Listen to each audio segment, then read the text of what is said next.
If you thought goldenly breaded McDonald's chicken couldn't get more golden, think golder! Because new sweet and smoky special edition gold sauce is here. Made for your chicken favorites. At participating McDonald's for a limited time. This episode is brought to you by FXX and Hulu. An all-new season of Futurama is back, blending heartfelt moments with razor-sharp humor while accidentally saving the day. The Planet Express crew is back, defying gravity and common sense. From the creator of The Simpsons comes 10 new episodes where the romance is hotter, the threats are bigger, and the action hits harder. Don't miss the all-new season of Futurama. Watch it Mondays on FXX or stream it on Hulu. Let's hang out. And let's talk about what Lez is about. And let's listen to two lesbians shout. Let's hang out. Hey everyone, welcome back to Lez Hang Out. And I'm going to apologize in advance for this one, Ellie, but the podcast that's not a man and not a woman. I'm not a man, I'm not a woman. Why has nobody given us so good. The non-binary Britney Spears edit? I'm asking for all of us. From the West Coast, I'm Leigh Foster. And from the East Coast, I'm Ellie. To those who've been with us through this whole journey, thank you as always for listening. If you're a new listener, welcome. We're excited to have you here. Here's what's happening this week. This week in the Lesdom. This week in the Lesdom is a place where we can touch base each episode about things going on with the podcast or otherwise. We are so excited because we are relaunching our Lez Hang Out trivia with our friends at Cruising Pod. We're going to be hosting at Henrietta Hudson. Sarah Gabrielli, who's the host of Cruising, will be the host there. We personally will not be there, so I don't want you to get too excited about us being there. However, it's gonna be the same Lez Hang Out trivia, super exciting, good queer community, really fun night. And that's gonna be at Henrietta's on September 28th and October 26th and November 30th. The first one is L Word trivia. Second will be Buffy trivia. And our third one will be Pop Princesses, which is a new trivia we're putting together. Because since we've done our Lez Hang Out trivia, there have been so many gay pop stars that we had to do a full trivia. You can get your tickets at bit.ly/LWordTriviaNYC. We also want to remind you, we are still going to be putting out our Patreon bonus episodes in Season 9. You can catch all of the ones that we have out so far. We've done so many bonus episodes. You can check out all of our thoughts on things we don't have time to get to in the regular feed at bit.ly/LesPatreon. We are still planning our trip to France. So if you want to sign up, you can do that at bit.ly/LesDoFrance. Any of you who have already signed up, we are going to be sending you all emails very soon with some more details so we can figure out and coordinate the trip. But we are so excited to travel with all of you. In the greater Lez universe, a couple things that are happening. First of all, Rebecca Black, a relatable queer icon, who, do you have the actual quote, Ellie? Because all I know is what you told me about. That's funny. So something about gay sex got her through Katy Perry's tour, and I love that for her. She said having gay sex helped her survive a grueling schedule of touring with Katy Perry. She said, it is the gay sex that I am so blessed to have that I can look forward to is what gets her through. And she said it's with her girlfriend. But when it comes with the tour, it's just, she's moving through it with all, that's fucking hilarious. For her tour, which actually Bailey went to, saw Rebecca Black at, there was an Out Loud festival in Boston. She has this sign on her that says homo sex is life.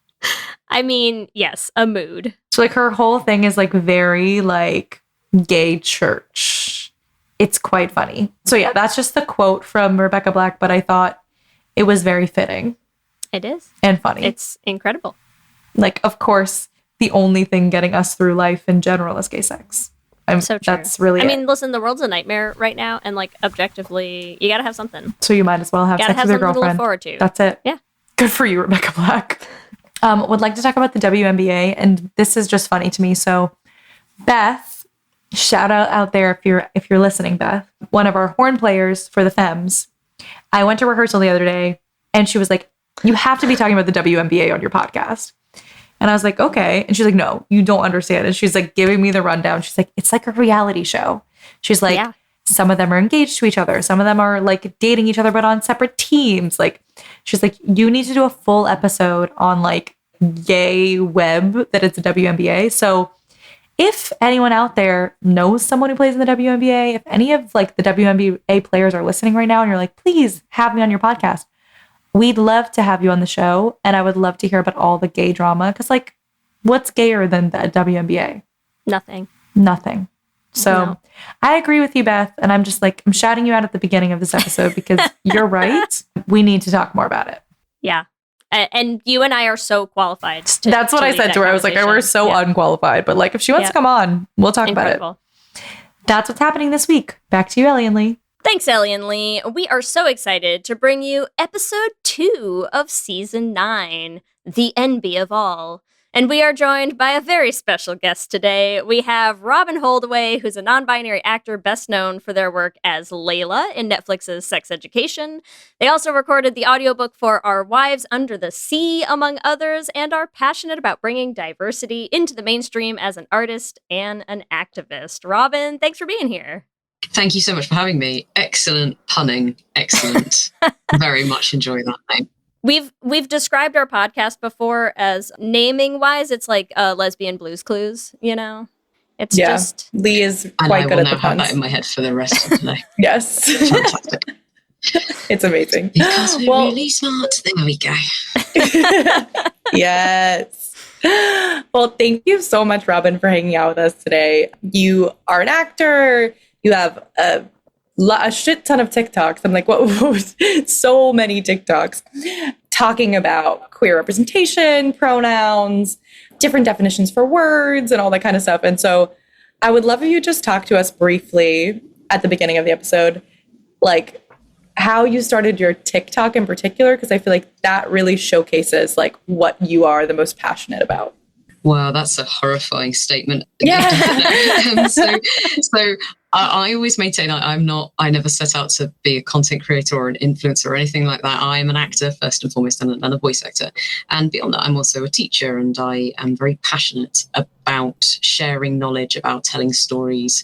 And I think TikTok just became part of that, and social media generally. So I have been present on various forms of social media for a very long time. I feel like I should shout out to something that really ages me, like Bebo or something like that. But yes, or Vine or something, right? Wow, am I gonna age myself if I'm like shout out to LiveJournal? You know, like no shout out LiveJournal. Oh my! So if you ever had a LiveJournal, you need to download like pictures and stuff as well. I realized I put so much stuff on the internet as a teen with access to. Anyway, moving on, but yes, I still have certain things, and you will never find me there. I sort of ended up doing social media because I had a bit of a platform I did Sex Education, and I went from sort of 300 followers, or, you know, when you just like your mates or your friends, or whatever. And then suddenly overnight, I went to something like 25,000 followers, and people messaged me like, oh my God, is this actually? I'm like, yes, who are you? Not realizing quite what would happen. And I had a platform, and someone, I was just checking, I was filming something else at the time, a show called Moonhaven, and someone was like, oh, you know, people really liking reels and video content. I thought, okay, what would I do a reel about? Well, if they're following me because of Sex Education, let's talk about chest binding, because I wish I had this knowledge when I was first sort of looking at what gender meant to me. And I remember just looking at, you'll enjoy the name of this website. It was called Les Love Boat. Yes. Your spiritual boat. How do we buy that? I don't know. I don't know if it still exists, but it was sort of looking at chest binders and things. Like I said, I was in my early 20s. This is probably over a decade ago now that I was looking at this. I had no idea what I was doing, and I didn't really know much. And I thought, okay, I'll just do a quick video about this. And it did really well. Like, it had tens of thousands of views, which for me, I was like, what? This is madness. And then people were asking me questions. And so I started making more, and then people were sending me chest binders to review. And I did that. And apparently that was something people liked. And I did this, like I said, there's a cold interpretation of things that sort of says, oh, well, I am a marketeer, and as an actor, it's very useful for me to have a social media following.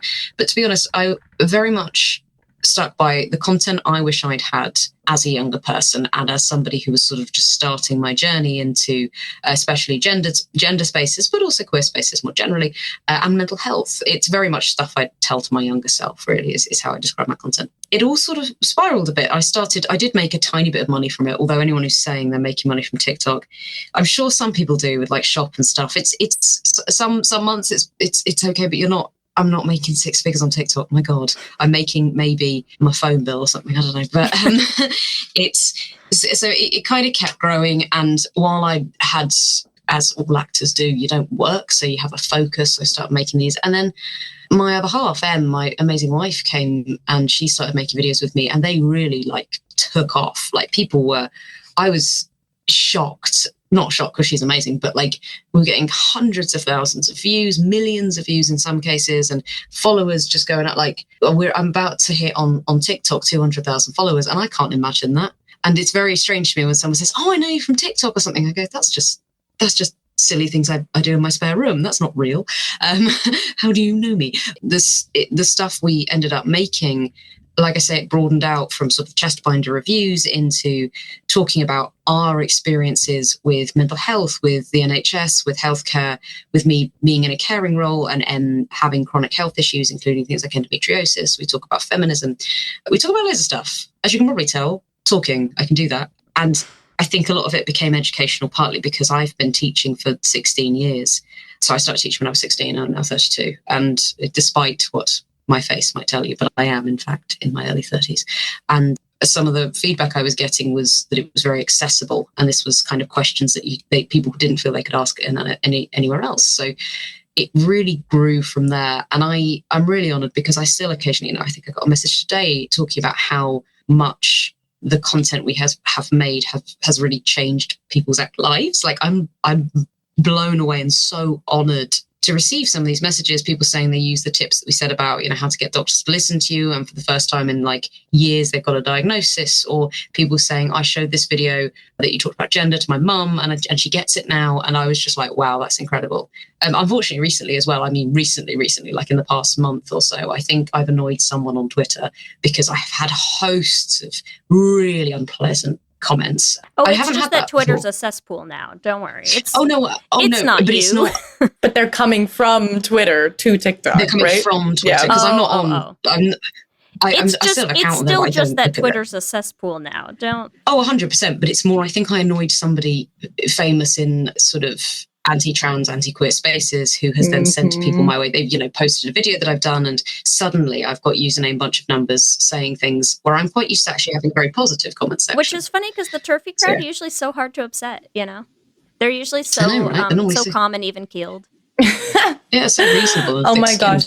I saw at Boston Pride a few weeks ago, there was a very small TERF contingent, but I was like, I obviously know that TERFs are present and exist in this world. I don't know if I'd ever seen people with signs being TERFs in public. It was a wild time for me. I was like, I thought that they just sat at their keyboard typing. Ellie's like, and I didn't have a single tomato on me. I was not prepared. I wasn't prepared. It's a very strange, like I say, I've made a lot of content that is really quite wholesome. I don't really say, we sort of say it's hope core kind of things. We try to be quite unobjectionable. We try to be very evidence-based and try to make a space. Em made an incredible video about how she almost fell down that turf pipeline. Therefore, we're really trying to come at these issues with empathy and actually investigating our own cognitive biases and say, what are these talking points? Is there validity here? And to approach it from a critical thinking perspective. Unfortunately, people don't tend to like that even now. Like I say, originally, I got more comments that either thought I was a child and didn't want to bully me, or were a bit more like, oh, I've not thought of it this way. And now I am just getting the standard hosts of, I really hope they're bots, because if they're not bots, they're talking to me more than they talk to their own children. And to be honest, that's really worrying.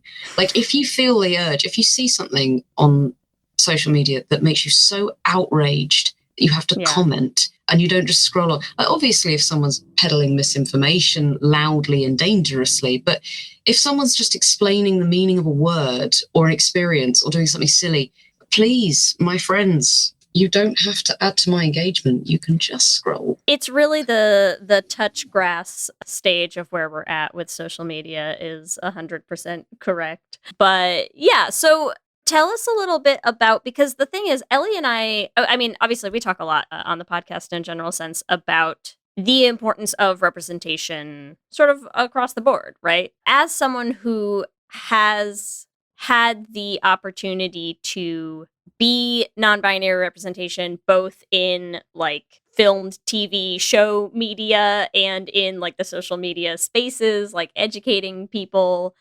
Say a little bit about the representation of non-binary people in a general sense of where do you feel like we're at? I think the conversation about representation is hard to have specifically. It kind of has to be done without, I'm about to trigger a lot of people who don't like the word intersectional, but we do have to consider this intersectionally, and we have to think about, like I say, a slightly broader picture, because when it comes to representation, we have to remember that we live in capitalism and people want to do as little as they can to maximize bang for their buck. They want to be able to get as much as they can out. So what they're going to do is they're going to go, oh, people want representation. Let's pick the most visible people and let's try and flood that with things that we consider to be just about acceptable without actually having to do a lot of the work on systemic change.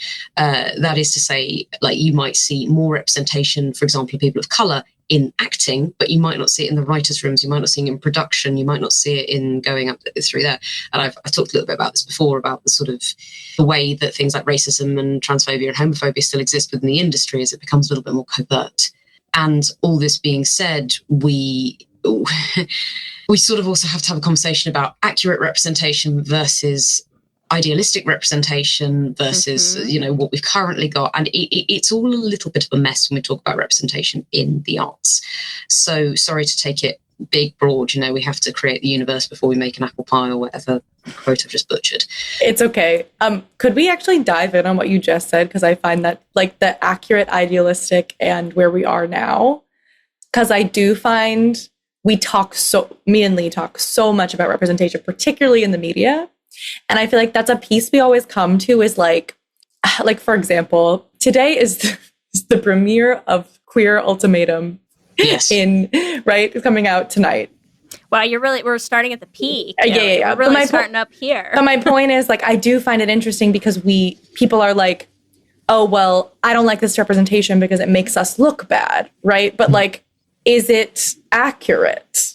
Like, are so people because messy, crazy bitches? Because it's reality, sure. right? So I don't know. I'm curious what you think about like the difference between accurate, idealistic, and where we are now is. Demographic thing. So if we're considering realistically, how many people in the UK are trans or non-binary? Well, if you're asking me about a small village somewhere where like 99% of the population are probably white, and they are, especially if they're of an older generation, there may not be many. But if you go into, say, a university, or if you go somewhere where the demographic changes in inner city London, it's all different. So when you say accurate, it has to be accurate for the story you're telling. A really clear example I think I can give is if you were doing, say, a medical drama, the staff that you would have, again, in that little village in Norfolk somewhere, that is going to be probably, and again, this is about realism, thinking about the makeup of the UK. You might have one queer person, although if it's a queer story, queers tend to flock together. So it would be realistic to have more. However, you might have one, they might be closeted, or they might be, you know, very settled, something like that, or that's the realism of what exists there. You would probably, as I say, 99%, or actually, no, probably, I think, if I look at, if I look at disability, that would be one thing. If we looked at age, that would be another. Again, if we looked at, I was about to say, race and ethnicity in these places, they are really super white. And I think people forget that America and the UK are really different in this, that we have a large proportion of South Asian diaspora like Desi, and I get really incensed about how little representation there is for that incredible community. Also, I mean, we do have the Windrush generation, everyone else. However, that is generally focused in London or in cities. So if we're in sort of this little town, that would be one plot. And that would be the realistic version of what you'd actually see there. If you're just focusing on a school, it's probably going to be a male headmaster. He's going to be white. He's going to be in his 60s. And that's what you're going to see. If you go into, or if you're doing like a medical drama in inner city London, the staff at like St. George's or somewhere, I'm using so many references in an American podcast. Anyway, well, inner city, you are going to get, again, far more likely to have majority people of colour, majority younger, majority, different backgrounds and different classes as well. There's massive issues with classism in the UK. And when that comes to queer and trans, again, if you're in London, it's going to be a higher proportion just because it's a city. This is to do with realism. And I actually think there are really uncomfortable conversations to be had in these spaces between those. I'm going to very broadly say progressives, because I know that things like left and liberal have different meanings for different people. But if we are in this sort of progressive space, we do actually have to admit, well, that's what things are like now. It would be very unlikely, for example, let's say we're doing a headmistress at a small village school. She is unlikely to be a queer, Black, disabled woman. She should be, because that's amazing and I want to meet her. And, you know, I'm sure somewhere, you know, she does exist. Like, that's not completely impossible. But when we're talking about idealistic representation, we're saying we're trying to show people from those demographics that they can also attain these positions of power, whether it's, you know, headmistress, or we often see it in lawyers, we see it in things like that. Again, we want to avoid, especially if we're talking about race, we don't want to get into the mammy trope or to the perfect ideal immigrant trope. We want to avoid those. However, it is important that we consider what we're showing that people can achieve and a world that could exist, maybe not the one that actually exists. Again, sorry, I know I'm talking a lot, but you asked, so you're getting it. Horns and halos as a psychological phenomenon. If we make people into demons or we make them into angels, either way, we dehumanize them. You can put them on a pedestal, you can put them in hell, but either way, you're not looking at them as a person. And this is the problem we get with representation, is either people are perfect, in which case they're not a human being, and the moment they do something wrong, people shout at them, or they're awful, which is what we saw a lot in queer and trans people, especially like growing up for me in the 90s and noughties. We have Ace Ventura, Pet Detective, things like that, things that have, you know, trans people as the butt of jokes or as villains. And that's where I think we've sort of moved away from that, and suddenly queer people have to be perfect. I think we were rewatching our Wife Swap episode the other day, and there was like really old, like season 1 US Wife Swap, and there was a lesbian couple, and they were awesome. Like, there's nothing wrong with them. Their whole weird thing was that they were both women, and they had to be perfect in comparison to these straight people. And this is when it's a problem. And this is when we try to say, oh, I'm going to make some good non-binary representation. The fact is that non-binary people are just that, they're people. And we can talk about the accuracy of, okay, if this was a setting like in a school or in a place where a lot of younger people congregate, if you're finding one queer person, you'll probably find a few. They'll probably be neurodivergent. They'll probably be more accepting. They'll probably have certain issues, like issues within the world that they champion. And that is realistic.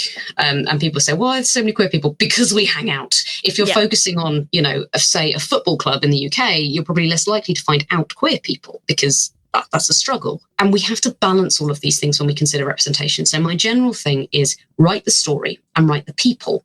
And if it so happens that, you know, you want to write certain plot lines, you want to do certain things, that's fine. But when we're casting, don't cast for the obvious necessarily, unless it's part of the plot. Sorry, again, this is a flip side, because when people say, oh, I don't see colour, I don't see gender.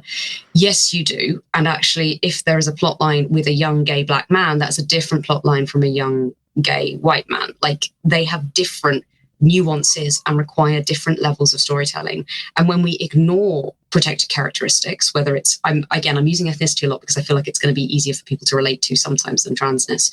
Again, because just in terms of in a queer podcast, I think you can use either. Good.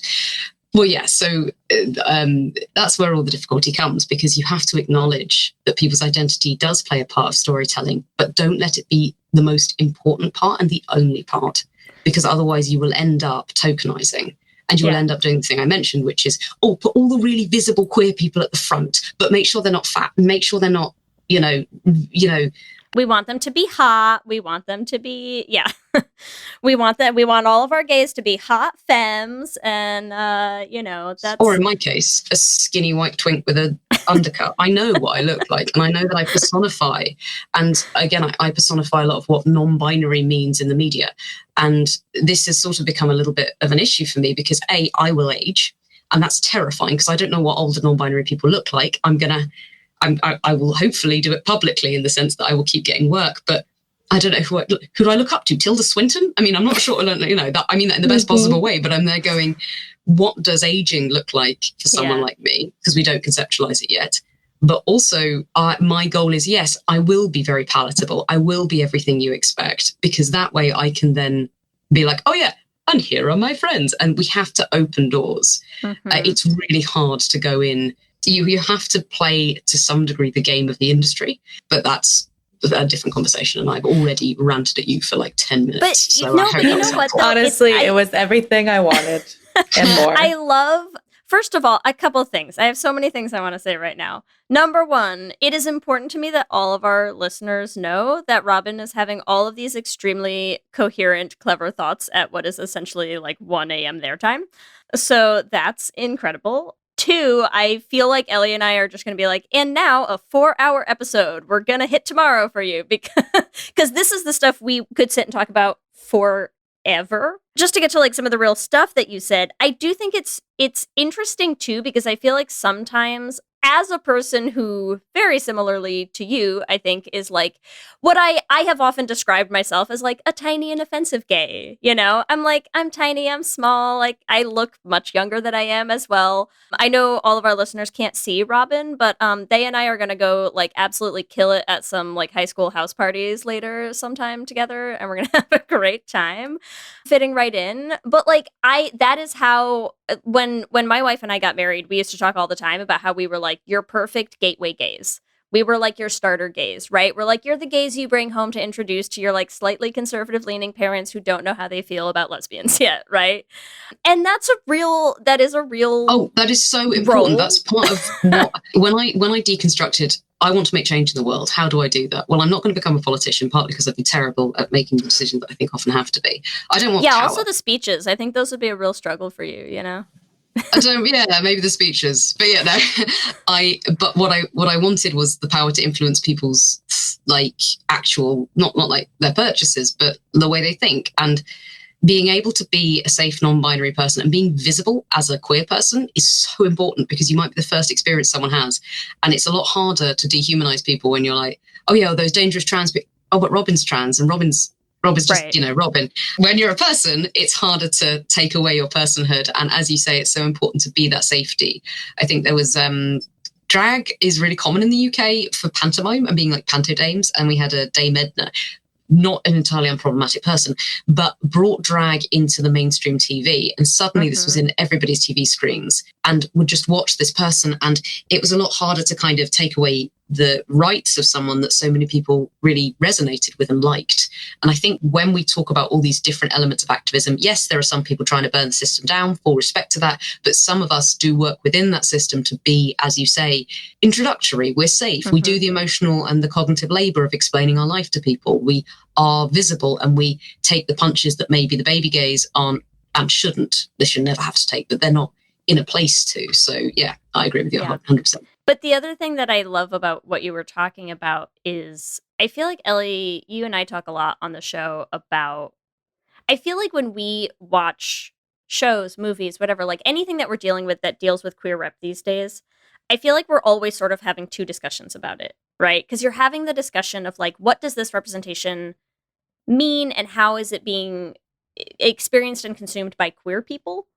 And then also, what does this experience mean in like the broader societal context of like not everybody lives their lives inside of like a queer thesis discussion at all times, right?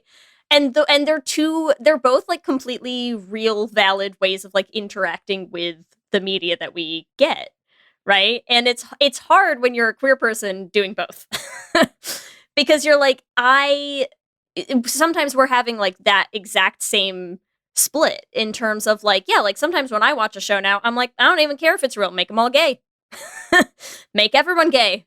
I assume every character is gay unless they physically say otherwise. I'm only. Yes. And even then, if they say I want that whole hospital staffed by the gays. That's it, right? Like, I don't care if it's real. Why not? Like, because I like what pieces, right? Yes. Well, I like what Robyn was saying about also like it is idealistic and also real. If you have one queer person, that it doesn't make any sense. They it's not realistic. Started a commune in that tiny town, and I feel bad for that queer person who has to spend all their time with straight people. That would be rough. I feel like I have to say at this point that people are like, oh, you must have like loads of queer friends. And I do, but all of our best friends, they're all straight. And I don't know how this happened. They're all lovely. They're straight, non-derogatory. But yeah, it's sometimes that's the sort of meta level to all of it is because you're just like, fuck it. I just want to make a story about something I care about. And you know what? Egregious gay is fine. And also fuck purity culture and everything else. If you want to have a gay love scene, does it advance the plot? I don't care. I'm just happy to watch. If it's well done and everyone's safe and there's intimacy direction, I think that's great. I think art for art's sake can actually exist. And sometimes the purpose of art is that it's fun, or that it's enjoyable, or that it's made for community, by community for community. Like, we can lose ourselves in over-intellectualizing. And I know that this is going to sound really hypocritical coming from me, who literally just talked for ages and over-intellectualized something. Day to day, I don't give a fuck. Day to day, my gender doesn't come up. I don't really talk about it. People are like, oh, you must get so bored of talking about it. I don't talk about it. I do think about things, because I think some people are like, oh, you overthink things. I'm like, I don't think you think enough. I think that we're all monkeys on a rock that's burning, and we're probably going to have, if we're really lucky, 80 to 90 years. And I'd rather spend those thinking than not thinking, actually. So when people try and say, oh, just make it simple. No, fuck you. There is lots of fun things to find in thinking. However, overall, sometimes it's fine just to say, I just want this because I want it. And you don't have to go into it. And they say, why are all these people gay? Because I wrote it. And I wanted them to be. And I wanted them to be. This is why we have said this so many times when people are like, well, you can't have period pieces that have like queer people and like people of color, because like that's not how society was back then. And I'm like, so? Fuck you. I want my dragons and my queers. Yeah. You're going to, I think there was a post I want my dragons to be queers, as we just covered. Not that. And not season. To mention, loads of people are like, oh, why are there black people in medieval Europe? Why are there potatoes? Yeah. This is a Tumblr post that I think changed my brain chemistry. It's like, potatoes didn't come to Europe for a very long time, my friend. Like, no one cares. We understand. If you want to do full period drama, full period accuracy, you know what? Fine. That's fine. Maybe we don't care. And maybe we understand that things change and that's okay. And maybe you could do it like Bridgerton, which is just to go, fuck it. We're just going to do what we're doing. Or you can actually make a point about it and you can use a different lens. Like, I think in the UK, in Cabaret, they always have the male lead, the writer, as a person of colour. And personally, I think that because they don't do it with anyone else, part of me is like, actually, I think you could use this. You could have, it's about Nazis. So you could have one of the Nazis saying, oh, you're one of the good ones. Like, you could use what we now know and the people we now have who are no longer enslaved or who are no longer, because we now have multiculturalism, we can use it to change and update these stories in a way that adds and is more creative rather than trying to relive a relic. Like, yes, of course, historical accuracy can be beautiful and nerdy. And yes, you can go and nerd out about the length of spears they would have used. Or you can tell Romeo and Juliet in a really gay way with pop songs. I don't care. It's not like Shakespeare came up with it. He stole everything anyway. Nothing's new. Sorry, I also think you'll both really appreciate this. But I think there's an animal that I think you call a mayfly that is currently in this room. I need you to know that in the UK, they're called daddy long legs. And I almost just said, that's a daddy long legs. And then I was like, that is going to be so confusing to anyone who doesn't know what the fuck that is, because that's a really weird thing. Well, a daddy long legs is a spider in the US. Yeah, it's still a spider. It's just flying. Yeah, ours don't fly. Yes. Oh, yeah. They're just they're like tiny, tiny body, very long legs. Yeah. Long, spindly legs.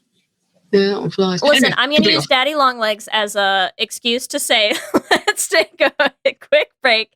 We're going to hear from some sponsors. We're going to come right back. So I would love to dive back in, because when we were chatting prior to the episode, you were wanting to talk about the intersection of sapphic and non-binary identities. So I would love to reroute us. Like, I think the first half of our conversation, incredible. And I would like to bring us back to what we had. Yeah, not to make you talk about your gender, but we did bring you on to talk about your gender, on our super queer podcast about queer stuff and all that stuff you don't do in your day-to-day life. This is when we're gonna, give you your soapbox. So. I love that, and you will regret it and long. We shall never regret this. So I think.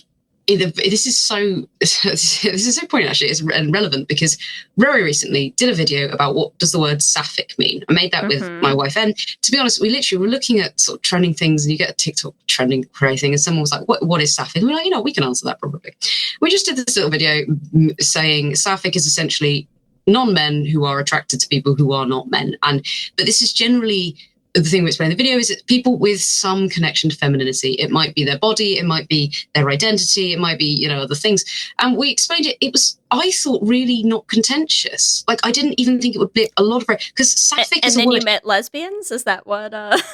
No, more just people going, oh, these new words. I'm like, honey, have you heard of the ancient Greek? Like, sapphic is not a new word. You can accuse it of being many things, but not new. It's because people took issue with, I think, the fact that we were talking about gender, and we didn't just go, it's women who like women, move on. That's not what we said. Like, we talked about how it can be quite a broad sort of umbrella term. It's also used in fiction. It's used in other things to sort of refer to romances.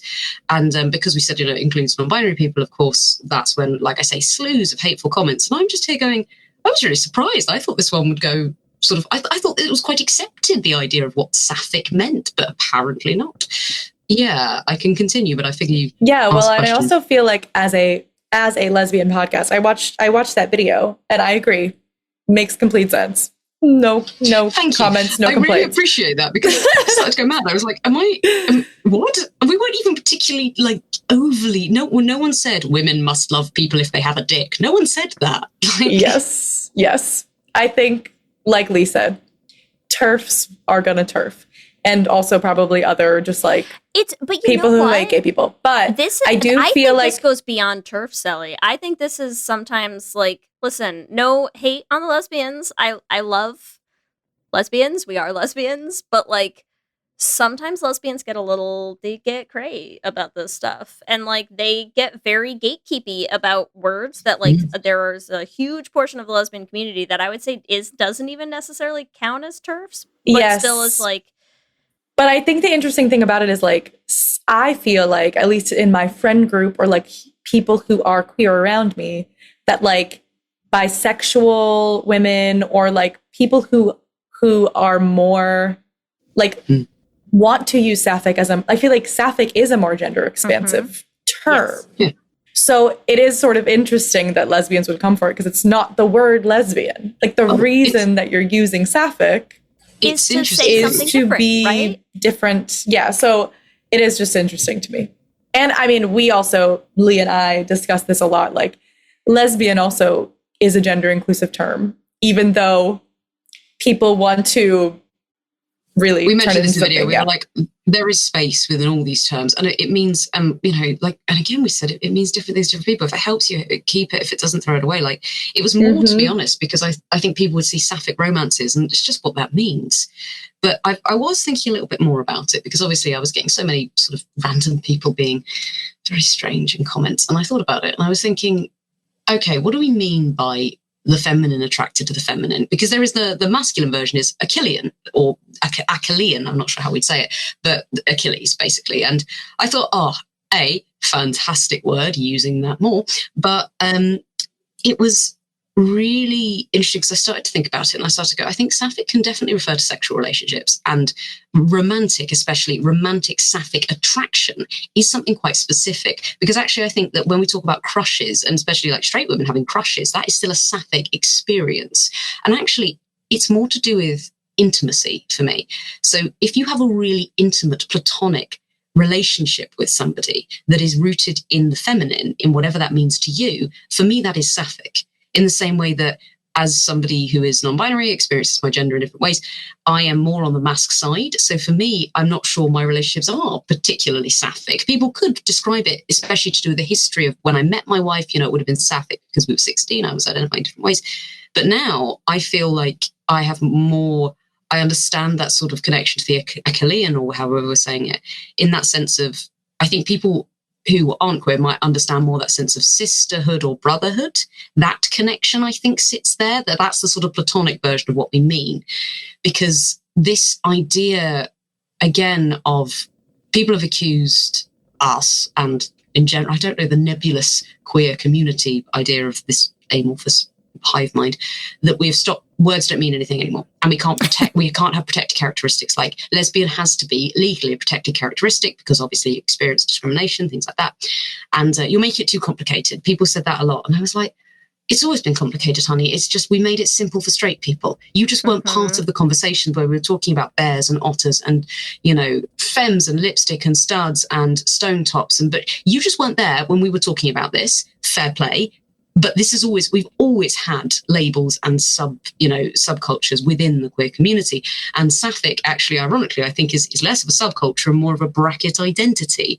And there's something beautiful about that. In terms of where it sits with this non-binary sense, I think if somebody experiences a sense of feminine identity where that sits within them and they have a relationship with someone else who has that sense of feminine identity, doesn't matter if they're both butches or both studs or anything else, that is a sapphic relationship. In the same way that I, as somebody who's not particularly as connected to a feminine identity, I say non-binary because of a lot of reasons that I explain, and go and see TikTok, all that stuff. But like when I say that I experience it from a position of masculinity, that's why my relationship doesn't feel overly sapphic. It doesn't feel straight. It feels queer as hell. But actually, I've said, I experience attraction to people regardless of gender. So if I was with a man, I actually think Achillean would have been more accurate because we're both coming at this from this masculine space. And I've also said before, if I was married, if I was in a long-term relationship with a man, I think I probably would have sought medical transition earlier than I am now doing, because I would have felt uncomfortable being in a feminine female sort of perceptional role or being perceived as feminine in a relationship with a man. This is all really sort of in-depth stuff. Again, some people are going to be like, you're thinking about it too much. And they're going, I'm on a podcast to talk about my thoughts. So, here you have it. But yeah, I find this fascinating because it is, when I try and explain non-binary identity, one of the things I do that kind of is the simplest is I go, okay, someone looks at me and I say, do you think I'm butch? I'm not butch. Like I am. I'm here with this lovely little sort of Spice Girls style top that says, it still says, still here, still queer, and my tiny booty shorts, because I am a feminine man in is people's perception. I've been called camp. I am quite feminine, but I'm not female. And people know that instinctively. I've been called camp since I was like 8. This has not been something that is just experienced by me. It's something that is perceived by those around me. And that is where my non-binariness sits, or my transmasculinity sits, because it isn't a costume. It isn't about, just about presentation or about the role you play in society or any of these complicated elements of gender. It's about identity. It's about this sort of core nebulous part of who we are as human beings, this personality, and whether that's created by, nature or nurture, that's a whole other debate. But people know it when they experience it. And that is sort of the best description I can give of my gender, because people suddenly go, oh, no, you're not butch. People go, oh, you're not particularly manly. No, I'm masculine in the way that, knights were masculine, or Gomez Addams is a husband. I adore my wife and she should pursue the dark forces if she needs to. Like, I also protect and provide, all that. I'm dying at the Gomez. I truly feel that Gomez and Morticia is like one of the queerest relationships we've ever witnessed on screen. Me and my girlfriend went to see the Addams Family musical, and like ever since, it's like constant. She is Gomez, I am Morticia. It's so accurate. But does she sword get fight? her a little mustache. It's more about just like the adoration. But I will have her sword fight for me, and then we'll can you tap dance? Because you got Death is just around the corner. There you go. Yes, you've got an entire number. Exactly. But that is one of the queerest relationships, I think, in the entire world. We've talked about it. It's so queer. Oh, good. Yeah, it's so queer. And that's why partly my wife and I have this queer relationship, because in many ways she is masculine. Until very recently, she was our primary breadwinner. She is very, very assertive. She can be very blunt in her communication style. She wears 1950s dresses and looks fantastic in them, and petticoats. But it's interesting that we are queering everything, because people can't. And that's why I love queer as this broader identity term, because it is, people are like, oh, wasn't it a slur? I'm like, yes, and has been reclaimed, but that's a whole other history episode. But for me, it's just this otherness. I like that otherness, and I own that otherness. And more than just reclaiming the word queer, I like to think we are reclaiming queerness and oddness and otherness and saying, actually, that's beautiful. That is part of the human experience, and it's part of what makes us awesome, rather than part of what should be ostracized.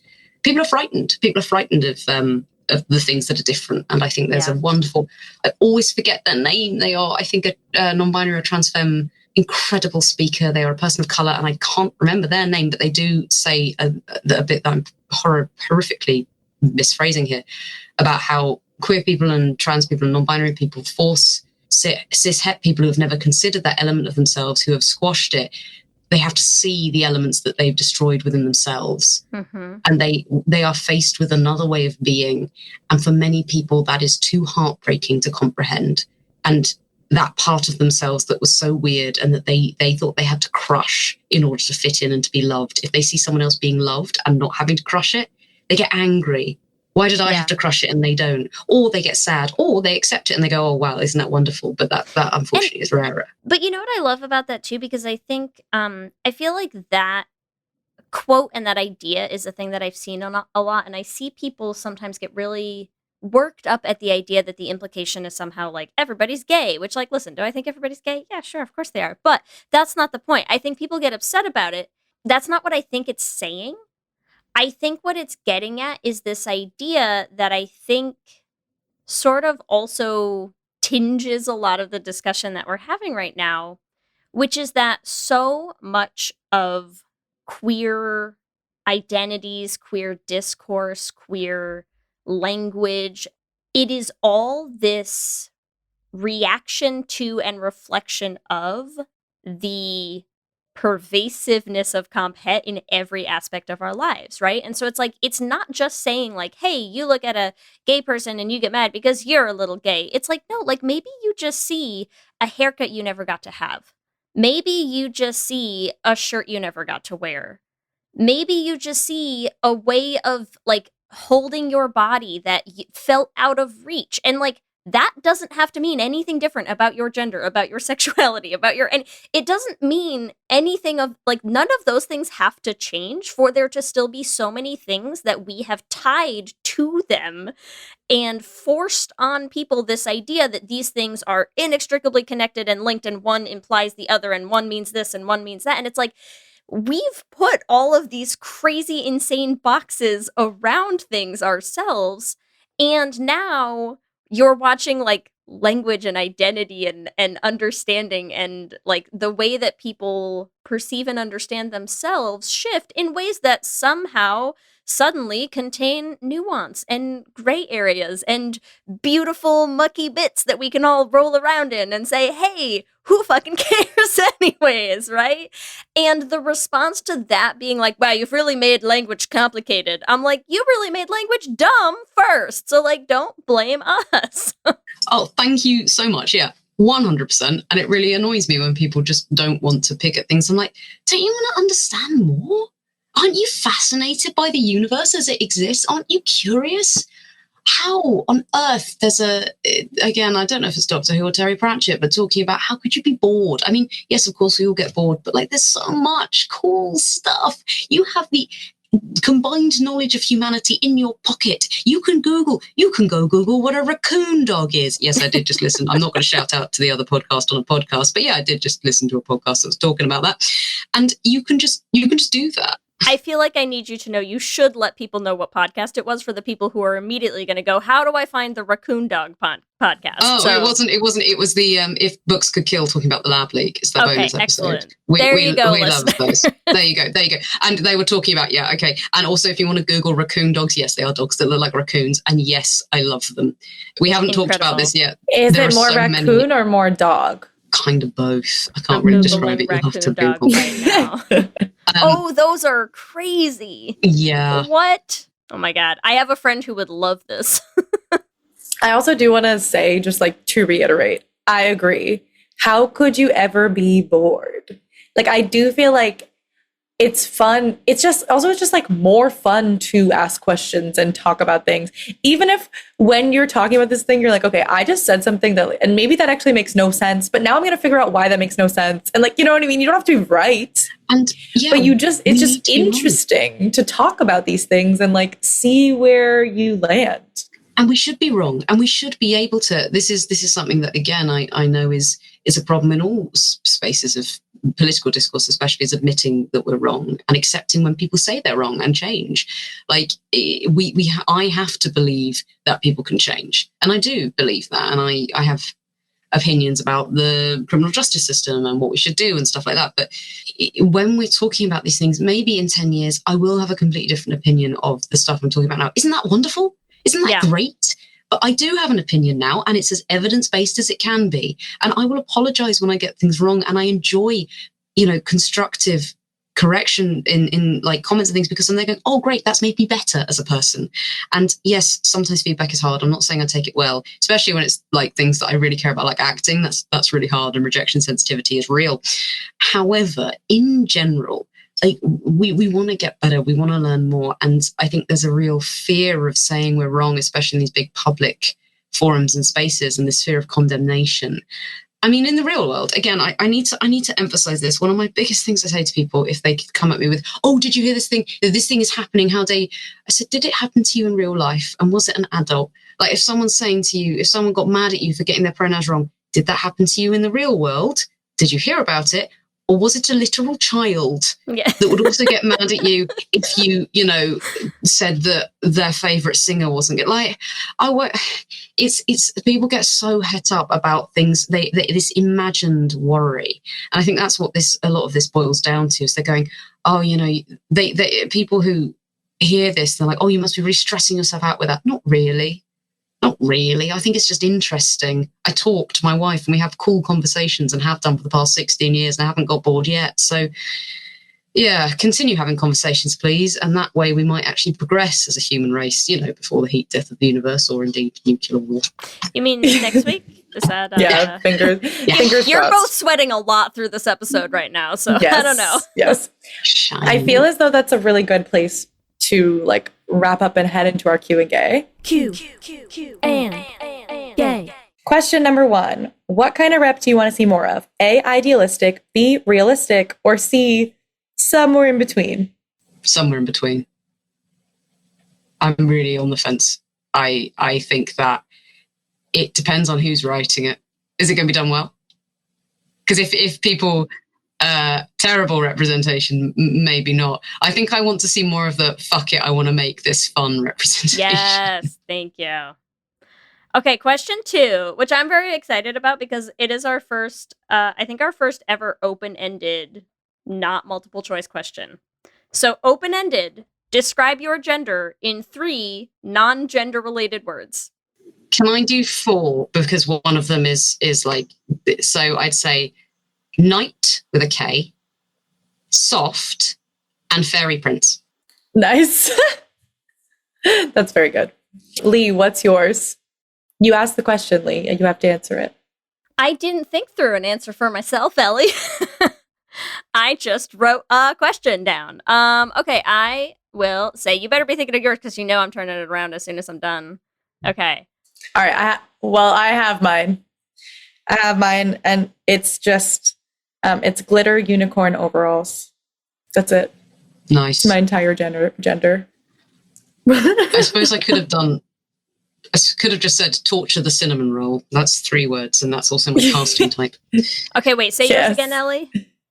Glitter unicorn overalls. Glitter unicorn overalls. Okay, I feel like I don't know if this is my gender.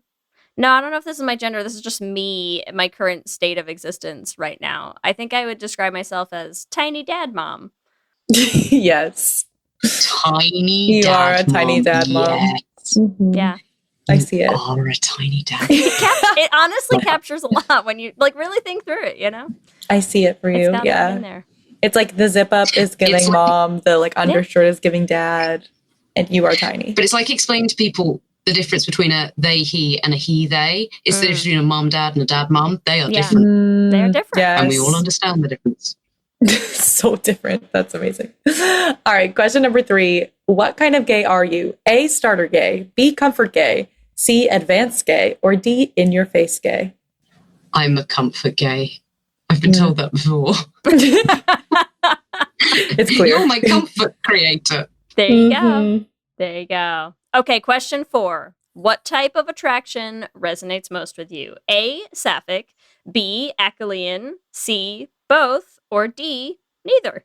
If I had to actually pick one and you were being mean, probably Achillean, but that doesn't describe my current relationship. One of the options is both. Yeah, but sapphic doesn't resonate with me as much, ironically, these days. I don't know.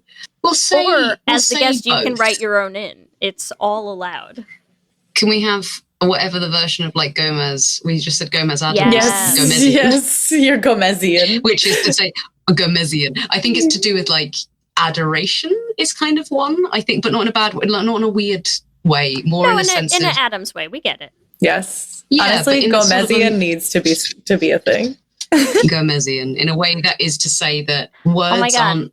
Why can't we make Gomezbian shirts? Because I think that honestly, we should. A Gomezbian is so and he good. would wear one. Words are so small when the feeling is so big, and connection is, like I say, it's kind of exploded out of gender in a good way. There's not something I sort of say about playing roles and things like that is I often try and play characters whose gender is not central to who they are, because there are some people for whom it is, and that's really important, but I don't often go for those roles. I play cis roles all the time, that's not a problem, but if it's somebody who has a really deep connection to their gender, I might not understand that as much because I haven't really got experience in either camp. And it's that sort of meeting of souls far more when everything else is shed away. That's kind of where I'm at. And there's probably a fancy Greek word for it because there are loads of different versions of love. I had to read them all out when I was doing an audiobook, and I'm so sorry to all the Greek people for how I butchered your language. But yeah, that eternal beautifulness that I can't really describe. So that, if that was an answer. I love that. That's very beautiful. And will lead us into our next question, which is, would you rather be a raccoon or a dog? A, raccoon. B, dog. Or C, raccoon dog is an option as well. Raccoon. It wasn't even before you even finished it. It's the little hands. I need to meet one. I don't have a bucket list. I have animals I want to pet before I die list. Oh, I love raccoons. I love trash animals, raccoons and foxes. Wow. You know what I think is honestly a great, this is the perfect button for this episode, actually, I think, is that we... My wife and I have a friend, and we have a shorthand. I don't even know how to explain it. It's like a shorthand meme kind of that we do with each other that I think really combines the raccoon and adoration part, which is that anytime we want to talk about sort of like soothing, caring, like taking care of people, there is a GIF that I hope you have seen if you have not, but it is a GIF of a raccoon, and there's this little cat, and the raccoon is sort of like cleaning the cat and like licking the cat's ears and stuff, and then he sort of, he like nips the ear a little bit, and the cat kind of gives this little like, and then the raccoon just goes, shh, shh, shh, shh, shh, shh, shh, shh, which like, it doesn't make that sound, but it does it with its hands, where it's just kind of you know that like frantic petting where he's like, shh, shh, shh, everything's okay, shh, shh, shh, shh, shh, shh, shh. And it's like, it's okay, I'm here with you. And we do that all the time to just be like, oh, are you upset about something? Like, shh, shh, shh, shh, shh. And it's the little raccoon hands just at like lovingly taking care of a person that you love and care about. And like, that's really, what more can there be in life than that? That's it. I enjoy so much for an audio format what you've just done, because if people can't visualize that, it's moving your hands around very quickly in tiny raccoon patterns as you pet something.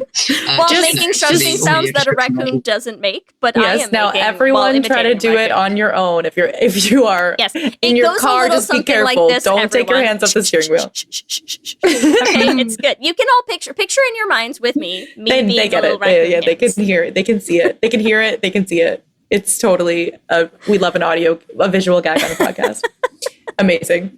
Well, Robyn, thank you so much. First of all, for staying awake with us. I know it's so late where you are, and having such an interesting conversation with us after midnight. Like, wild. It was great. Your should have been gay episode, we will promise to do it at a reasonable hour for you. It's fine. Like, I mean, thankfully I don't have much to do tomorrow other than do a big shop, and that'll be fun. But the standard thing. Do you guys, do you know what I mean by big shop? Like, yes. You go and you get, good. We don't call it that, but that's because we're boring Americans who don't get to have fun Britishisms for things. What is a big shop? Like going to get groceries? Is that a big shop? Yeah, that sounds so nice. I mean, that's like what I do when I go to Costco. Big shop. But like, that's it's a kind really of more, big shop. You might go on like You might go to like a little shop, like if you're nipping down to Tesco or something, there are smaller shops, or like your village shop that's near me. You can just go and get like milk or whatever you've run out of, but it all, little things. But if you're doing a big shop, that means that you're taking your bags with you and you're going somewhere. For me, I'm going to Aldi, because despite what the media might tell you, actors are poor and Aldi is very nice. So Aldi is cheap, and we love Aldi, and cost of living. So that's a big shop. If you want to have an episode where I just sit here and compare things that sound twee but are in fact intelligible to Americans, let's do it. I cannot tell you how many times in my life I have said that one of my biggest regrets for America is that we don't get to call things what British people get to call things, because it's not as fun. We don't get to do fun words. We don't have fun things. We don't have any fun. I could have done the entire thing in like an American accent, but I think it would have confused your listeners. I've done like multiple audio. And then we make you have an okay, listen. A different accent every 10 minutes. No, we're gonna have you back for a Should Have Been Gay episode. We're gonna make you do the whole thing in an American accent. Ellie's gonna do the whole thing in a British accent. No, don't make me do that, Leigh. Yes, you will. Don't make her do that. That's really cruel. Americans so mean. Be British. It's because Ellie is never living down one episode in like our first season where she was like, I did a great British accent, and now we're never gonna let it go.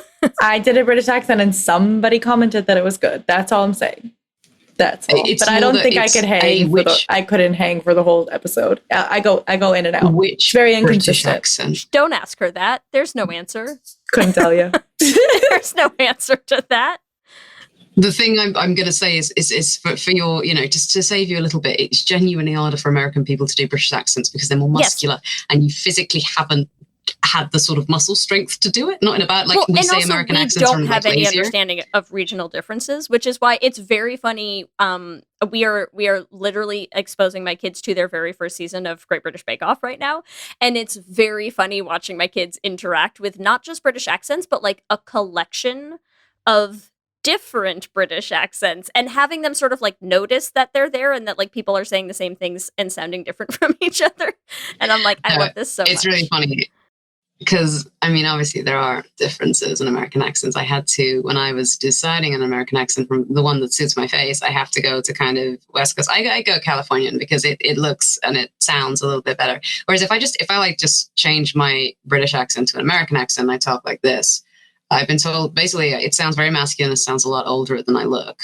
And that's fine for, like, me. But if I'm playing a teenage kid, it doesn't work. So I have to kind of take it a bit up here, and I have to lighten it, and I have to add some of that vocal fry and stuff like that. And it kind of gets some of those Californian sounds.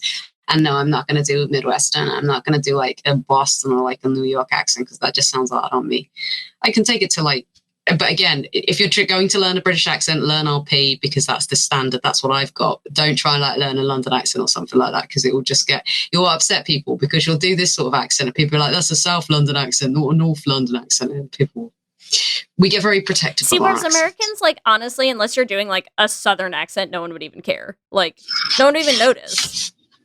I don't know. Do like the Benoit Blanc accent, because that's the most fun accent. It's just it's just dumb. The reason Daniel Craig is doing it because every British actor likes to do a Southern accent, or he try to do like New Orleans, and you just don't sound like Gambit from X-Men.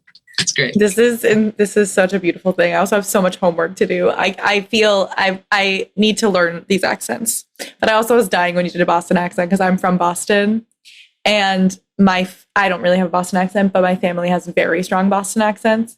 And that is the one accent that I do have strong opinions on, because Boston and New York do not sound the same. Not even close. No, they don't. 100%. But they definitely mesh. They definitely mesh together when people try to do like even Americans. Mm-hmm. Anyone who's not from Boston or New York, I don't know what. It's tough. The most fun is doing like a really old school Italian, like that sort of really like old fashioned sort of New York. I'm walking here, that kind of Italian American accent. No one talks like. Actually, people do talk like this, because I overheard like a colleague of my wife's who works in America, and you hear this accent, and you're like, no one talks like this. No one's actually got this accent. And they do. They do. They talk like this. They do. It's amazing. It's really dynamic. And I'm like, oh my God, people talk like this? I just sound like I'm trying to do kind of stereotypical stuff, but it sounds great. Like, oh that my is God, accurate. I could talk. That's so funny. I'm sorry, I'm literally just, this is no, how you know this is post. Yeah, this is late. We are going to be here until tomorrow morning for you if you let us. I'm going to stop recording now, shall I? Yes, but listen, please, wait, before you stop recording, if you haven't already, before you stop recording, let our listeners know where they can find you, where they can follow you on all the things, and if you have anything coming up that you want to promote, although keep in mind this is coming out in probably September. Oh, that's interesting. Because I can't talk to you about that. Already. So if you're looking to find me in places, generally it's just at Robyn Holdaway, Robyn Holdaway, Holdaway, or Robyn_Holdaway, I think it is on TikTok. I don't know. And yeah, I'm on most platforms, generally tend to be on Insta and TikTok more. In terms of stuff that's coming out, as we record this, the Holmwood Foundation is come out. That's an indie podcast, audio drama that I've got a little role in, and I want to shout them out. We're trying to fundraise for Camland season 2. Again, I'm shouting out the indies because I feel like a lot of the other stuff doesn't really need my promo. I've just done a show called Flumps at the Mercury Theatre, and we're trying to get that into other places. So perhaps, fingers crossed, if I say it now, maybe it'll manifest. I've also got an audio drama that I can't yet talk about. It'll be out by the time this episode airs. Or no, it won't necessarily be out, but it'll be announced. And that's something for Audible, which is really, really cool. So mostly audio work, but who knows what the future may bring. Love it. Thank you so much for spending time with us. We will let you go to sleep. Thank you. This was amazing. Thank you. We love hearing from all of you. We love continuing to build this community, and we just want to shout out some of our favorite things every episode. So I want to shout out on Instagram, Arjmita, who commented on our Titanic post, pitching Kate Blanchett and Sarah Paulson as the recasting Jack and Rose in our gay version of the Titanic. And like, honestly, Here for it. Yeah. I can see it. We'd also like to shout out people who commented on our Instagram for our L Word trivia event, including the Marquez family, who said, I'm at the G Flip concert in Brooklyn right through this, which is devastating. And I'm like, number one, devastating. And number two, you're so gay. Don't you hate when there's just too many queer events to go to in one night? Don't you hate missing the L Word trivia to go see G Flip? Like, oh. Yeah. Your life is so gay and hard. But also, luckily, there's more trivia nights coming up. So you just got to wait a couple weeks, you know? Exactly. We're going to be trying to do a monthly at Henrietta Hudson. So the more of you that show up, the better we can keep doing this monthly trivia. And we're super excited about it. As always, I want to thank our Lesbian Jesus patrons, Mark Foster, Lizette Stye, Adi Benitez, Sophia Phillips, and Armani Gucci. And our King Princess patrons, Amy and Ellen. And Andrea Doucette. Thank you as always for supporting the show. We couldn't do it without you. Remember, you can also find us on all social medias. We are on Instagram, Facebook, Blue Sky, and TikTok at Lez Hang Out Pod. You can email us at lezhangoutpod@gmail.com. And you can check out our website at lezhangoutpod.com. Whatever app you use for podcasts, make sure you subscribe so you'll be the first to know when new episodes drop. We also have videos going up on our YouTube channel, so make sure you subscribe at youtube.com/lezhangoutpod to catch those. Lez Hang Out is an independently produced show hosted by us with audio production by me. Our production assistant is Kristen Murison, and other podcasting shenanigans by Leigh Holmes Foster. If you want to help support the show, a couple things you can do. The first one is leave us a rating and a review wherever you listen to podcasts. You can also support us on Patreon. It is our biggest financial supporter of the show, helps us pay our very small independent team. You can join that at bit.ly/lespatreon, and we will give you all the bonus episodes your heart desires. If you want to get some Lez Hang Out merch, you can check out all of our designs and all the things we have in our new store on our website. You can also find it at bit.ly/lesmerch. And remember, we have a queer production company making queer podcast musicals with guaranteed happy endings. You can find everywhere at $1beanproud. You can also check out our website at $1beanproductions.com. You can listen to all the episodes of our first two shows, The Flame and Journey to the Heart, on any podcasting app. And if you want to help support us making more musicals, you can join our Patreon at bit.ly/$1beanpatreon. If you want to follow us individually, you can follow me at Ellie Brigida on Instagram and TikTok. And you can follow me on Instagram, TikTok, and Blue Sky at LSH Foster. With that, I'm Ellie. And I'm Leigh. And let's hang out again soon. Let's hang out. The Old West is an iconic period of American history and full of legendary figures whose names still resonate today, like Jesse James, Billy the Kid, and Butch and Sundance, Sitting Bull, Crazy Horse, and Geronimo, Wyatt Earp, Bat Masterson, and Bass Reeves, Buffalo Bill Cody, Wild Bill Hickok, the Texas Rangers, and many more. Hear all their stories on the Legends of the Old West podcast. We'll take you to Tombstone, Deadwood, and Dodge City, to the plains, mountains, and deserts for battles between the U.S. Army and Native American warriors, to dark corners for the disaster of the Donner Party, and shining summits for achievements like the Transcontinental Railroad. We'll go back to the earliest days of explorers and mountain men, and head up through notorious Pinkerton agents and gunmen like Tom Horn. Every episode features narrative writing and cinematic music, and there are hundreds of episodes available to binge. I'm Chris Wimmer. Find Legends of the Old West wherever you're listening now.